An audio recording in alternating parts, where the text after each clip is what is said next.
Hi guys, this is Maximum X Gamer.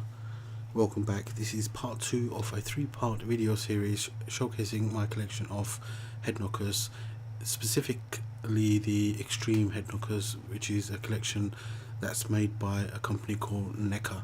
NECA does a lot of action figures from movies, and this particular collection are, as I said, the Extreme head knockers from different movie franchises that I've collected. We start by having a look at this figure, which is Batman in a stance, which has him in a 1 foot up on a ledge, which I assume it's him overlooking the city. He has a mean growling face, which is meant to instill fear in his victims and the criminals of Gotham. I'm not sure if he's got a very good likeness of Christian Bale, but it definitely looks like Batman. He has his growl. It's got a kind of rustic look because all these Extreme head knockers are made of porcelain, and also they're hand painted, and as you can appreciate, the quality is really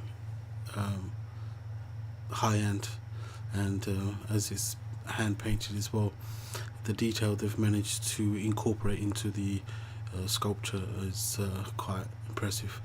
Moving on to the second figure, and this one is definitely a lot better when it comes to likeness. You can definitely see Heath Ledger likeness in this Joker from the second film, The Dark Knight, and that's one of the reasons why this is a more successful sculpture in my opinion, and they managed to get all the details right. It's, he's standing there in a very slimline pose. In the film he wasn't as slim, but Joker's always been portrayed as this really tall, slim character with the very familiar clothing, the purple striped trousers, grey boots, the purple long coat with the green waistcoat.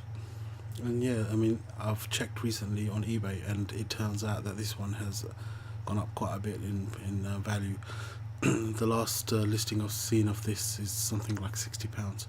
So this one I think is going to just grow in popularity. Also, one of the things that makes this quite special is the fact that it's made of porcelain, and it pulls off the realistic clothing feel really well, and it's hand painted as well, so they've managed to get an extra level of detail and a very realistic outcome. Yeah, so this is definitely one of the more successful ones, and definitely one of my favorites. Moving on to Bane. Now, Bane was a very you either liked him or you hated him. A lot of people didn't like his voice. I personally didn't have an issue. I think he was a brilliant character. It's a good spin on what he was portrayed like in the comics and also the previous Batman film. I think he was pretty badass. The sculpture is very impressive as well. The amount of detail they've managed to incorporate in this figure, considering it's made of porcelain, they did really well in emulating the metallic look of his mask and the breathing, the area around his mouth, and the clothing. I mean, the back is a little bit rugged, but the front is just brilliant. Like the most successful part of this head sculpt is the helmet, is the face mask, and the metallic look it pulls off with the paint. Yeah, this has got an extra level of detail that was inside the Joker, but not so much in the Batman sculpt.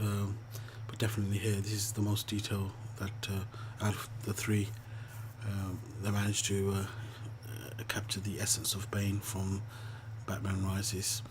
And as you saw, the Batman's crown is at his feet, broken. As most people know, he was responsible for breaking his back in the film and also in the original comic series. Now, looking at all three characters standing together, you can just taking the amount of detail that they've managed to incorporate in each one of these head sculptures. They're head knockers first and foremost, but the reason I'm collecting them is because of the amount of detail that they've included, and also the fact that they're porcelain and they're hand painted. And as with Joker, and I'm sure with the other characters, they will no doubt just increase in value. And as I'm sure you guys will agree, this is definitely worth owning, definitely worth, if you're a Batman fan, definitely worth having.